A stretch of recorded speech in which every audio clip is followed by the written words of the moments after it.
الحمد لله نحمده ونستعينه ونستغفره ونعوذ بالله من شرور أنفسنا ومن سيئات أعمالنا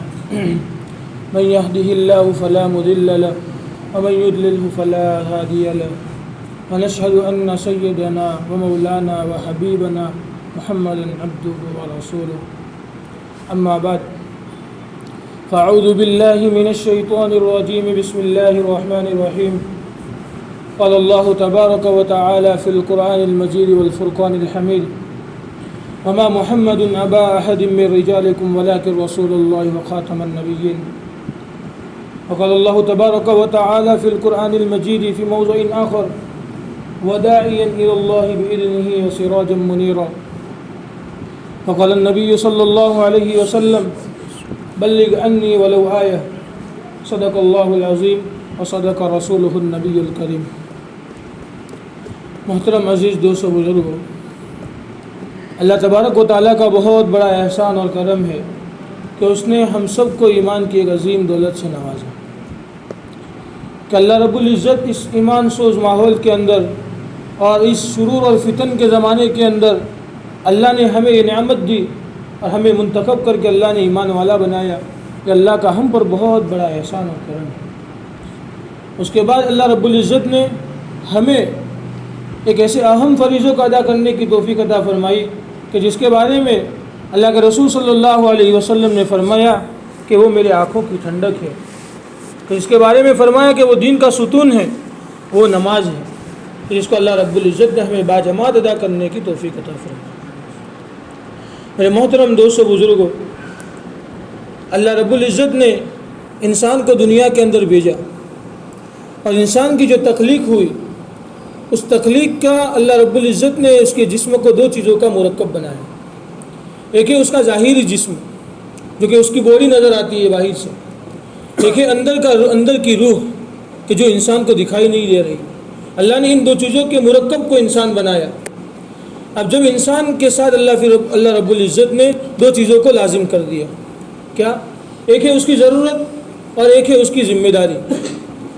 کہ ضرورت اس کی ظاہری جسم کے اعتبار سے ہے اور جو ذمہ داری ہے اس کی وہ احساس کے قبیل سے ہے، یعنی اندر کے روح سے تعلق رکھتی ہے. لیکن میرے محترم دوستو بزرگوں، آج انسان اس ضرورت کو پورا کرنے کے اندر اتنا لگ گیا کہ وہ اپنے باطن کو سنوارنا بھول گیا، اپنے اندر کی روح کو بنانا بھول گیا. کہ جب ظاہری جسم کو بھوک لگتی ہے تو اس کو غذا چاہیے ہوتی ہے، اس کو کھانا چاہیے ہوتا ہے، اس کو پیاس لگتی ہے پانی چاہیے ہوتا ہے. لیکن اندر کی روح جب بھوکے ہوتی ہے، جب اس کو بھوک لگتی ہے تو اس کو غذا نہیں چاہیے، اس کو اعمال کی غذا چاہیے، اللہ کے محبت کی غذا چاہیے، اللہ کے نبی علیہ الصلوۃ والسلام کے طریقوں پر پابندی کی اس کو غذا چاہیے. لیکن ہم نے اس روح کو دنیا کے اندر لگا کر اس کو بالکل بگاڑ دیا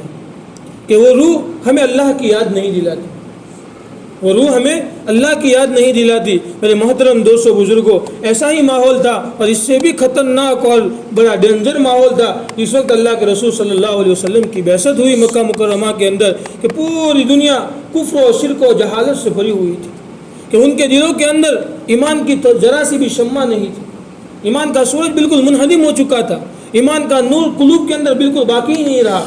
ایسے ماحول کے اندر اللہ رب العزت نے اپنے نبی پیارے محمد صلی اللہ علیہ وسلم کو اس دنیا کے اندر مبعوث فرمایا، جو کہ بالکل ایمان کا ایک ستون تھے، ایمان کا ایک نور تھے، اور اللہ کی رسالت کو، اللہ کی نبوت کو لے کر اس دنیا کے اندر آئے.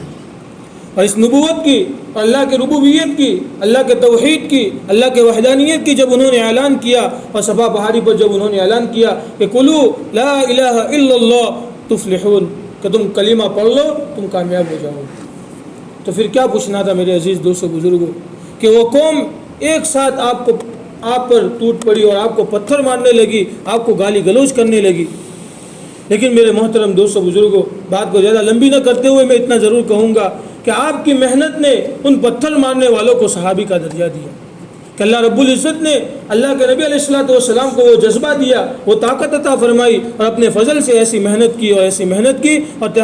توحید کی ایسی دعوت دی کہ کل جو پتھر مارنے والے تھے، کل جو آپ کو گالی گلوچ کرنے والے تھے، اللہ نے ان کے قلوب کو مشکات نبوت سے منور فرما لیا.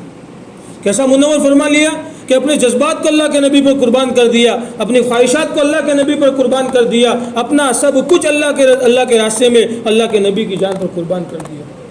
ایک صحابی رسول کہ جن کے پاس ایک اللہ رب العزت نے ان کو حیثیت دی تھی اور اچھا خاصا مکان بنایا، اللہ کے رسول وہاں سے گزر ہوا اللہ کے رسول کا، تو اللہ کے رسول نے اس کو دیکھ کر تھوڑی دل میں کراہیت محسوس کی، تو پھر دوسرے دن وہ صحابی اللہ کے رسول کی مجلس میں آئے، اللہ کے رسول نے جب ان کو دیکھا تو آپ نے اپنا منہ پھیر لیا، تو وہ صحابی آپ کے اس جذبے کو، آپ کے اس انکار کو اور آپ کے اس اعراض کو وہ سمجھ گئے کہ اللہ کے رسول کیا کہنا چاہتے، وہ فوراً دوڑتے ہوئے گئے اور اپنا پورا گھر اس وقت ہٹا دیا۔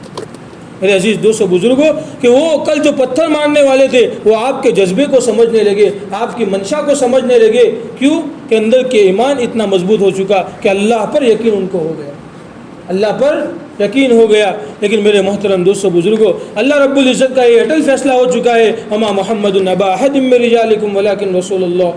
کہ محمد تم میں سے کسی کے باپ نہیں ہے، لیکن وہ اللہ کے رسول اور اللہ کے آخری نبی ہے، ان کے بعد اب قیامت تک کوئی نبی دوسرا آنے والا نہیں ہے۔ اب جب نبی آنے والا نہیں ہے تو میرے محترم دوستو بزرگوں کہ تبلیغ کی جو ذمہ داری ہے اور اپنے ایمان والے بھائیوں کے ایمان کے مضبوطی کی جو ذمہ داری اللہ رب العزت نے ہمیں دی ہے کہ وہ نبوت کا ختم ہو جانے کے بعد اللہ رب العزت نے ہمیں دی، تو اگر آج ہم اس ذمہ داری کا احساس اپنے اندر پیدا کریں اور اپنے ایمان پر محنت کریں، اپنے ایمان کو قوی بنانے کی کوشش کریں، اور اللہ رب العزت پر جب یقین پختہ ہو جائے گا تو میرے عزیز دوستو بزرگوں کہ اس دنیا کے اندر بھی کامیابی ہوگی اور کل آخرت کے اندر بھی کامیابی ملے گی۔ اسی لیے اللہ رب العزت نے ہمیں یہ کام وراثت میں دیا ہے، تو ہمیں اس کو خوب اہتمام سے کرنا چاہیے۔ حضرت مولانا الیاس صاحب رحمۃ اللہ علیہ کے بارے میں آتا ہے کہ جب وہ گشت کرتے اور جب گشت کا دن ہوتا، روزہ رکھتے، تو کیا کیا کرتے، بڑی خوشی اور لہر دوڑتی دل میں۔ لیکن آج ہم دیکھیں کہ ہمارے دلوں پر بوجھ پڑ رہا ہے،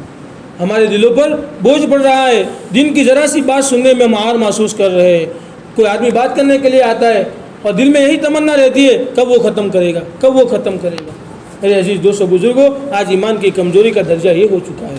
لیکن اسی قلوب پر اور اسی قلوب پر ہمیں محنت کرنے کی ضرورت ہے۔ تو انشاءاللہ اللہ کی ذات سے پوری امید ہے کہ اللہ رب العزت نے جو صحابہ کو ایمان عطا فرمایا تھا، ایسا جذبہ، ایسا حوصلہ اور ایسا ایمان پر یقین ہمیں اللہ نصیب فرمائیں گے۔ تو میرے محترم دوستو بزرگوں، ابھی جو ہم عمل کرنے والے ہیں وہ گشت کا عمل ہے۔ گشت 4 کاموں کا نام ہے، ان 4 کاموں میں سے ایک کام جو 3 کام مسجد میں ہوتے ہیں اور ایک کام مسجد کے باہر ہوتا ہے۔ ان میں سے 3 کام جو مسجد میں ہوتے ہیں، ان میں سے پہلا کام کہ ایک آدمی یہاں بیٹھ کر اللہ اور اس کے رسول کی باتیں بیان کرے گا، آنے والے تقاضوں پر ان کو ابھارے گا، ان کو ایمان کی مضبوطی کی دعوت دے گا، توحید پر یقین کی دعوت دے گا۔ اور ایک آدمی کہ دعا اور ذکر کے لیے بیٹھے گا کہ جو باہر جماعت جانے والی ہے اس جماعت کے لیے خصوصاً دعا کرے اور پوری امت کی ہدایت کے لیے دعا کرے، کہ جب وہ دعا سے تھک جاوے اور وہ تھکان محسوس کرے تو پھر وہ ذکر میں لگ جاوے، ذکر سے تھکان ہو جاوے، دعا کے اندر مشغول ہو جاوے۔ اور ایک آدمی استقبال کے لیے کھڑا ہوگا اور استقبال کے ساتھ وسیع نیت کے ساتھ کھڑا ہوئے کہ اس کی نیت بڑی وسیع ہو کہ اگر پوری بستی بھی آ جائے گی تو انشاءاللہ میں اس کا استقبال کرنے کے لیے تیار ہوں۔ اور کوئی بار اگر مسجد میں آتا ہے تو پہلے ان کی ملاقات کرے اور ان سے کہے، ایک مثبتانہ انداز میں کہے کہ ماشاء اللہ آپ نے نماز تو پڑھی لی ہوگی، اگر نہیں پڑھی ہے تو ماشاء اللہ وضو کر کے آپ نماز ادا کر لے اور پھر مجلس کے اندر شریک ہو جاوے۔ اور ایک کام جو مسجد کے باہر ہوتا ہے اس کے اندر 3 شعبے کے اندر آدمی تقسیم ہوتے ہیں۔ ایک پہلے ہوتا ہے امیر صاحب، دوسرے رہبر بھائی اور تیسرے متکلم صاحب۔ کہ رہبر بھائی کا کام بستی کا بااثر آدمی ہونا چاہیے، کہ جس کا وقار ہو بستی کے اندر، جس کی مانی جاتی ہو، کہ جس کی وجہ سے سامنے والے آدمی پر اثر پڑے گا اس کا۔ اور وہ جس رہبر بھائی کا کام آئے گا تو رہبر بھائی گھر کے پاس جا کر ان کے سائڈ میں کھڑا رکھے اور اچھی آواز کے اندر پکارنے کی کوشش کرے کہ اس بھائی کے اندر جائے جتنی بھی برائیاں ہو، لیکن ہمارا کام ہے کہ اس کو اچھے نام سے پکارے۔ جس نام کو وہ پسند کرتا ہے، اگر اس کا کوئی لقب ہے، اس لقب کو وہ پسند کرتا ہے تو اس کو اس لقب سے پکارا جائے۔ پھر اس کو متکلم بھائی سے ملا دے، متکلم بھائی ان کو ایمان اور یقین کی پختہ باتیں بتائے گا، اللہ کے انعامات کا تذکرہ ان کے سامنے کریں گے، اور پھر ان کو مسجد میں نقد لانے کی کوشش کرے۔ اگر وہ کوئی عذر پیش کرے تو پھر ان کے سامنے ترجیحات کی بات کرے کہ بھئی دنیا پر آخرت پر دنیا کو ترجیح دے رہے ہو، یہ سب باتیں کرے۔ پھر بھی اگر کوئی عذر پیش کر رہا ہے تو پھر اس کو داعی بنا کر چھوڑ دے اور کہے کہ ماشاءاللہ جلدی اپنا کام فارغ کر کے مسجد میں پہنچنے کی کوشش کرے۔ تو بھائی بتاؤ وہ سب کریں گے؟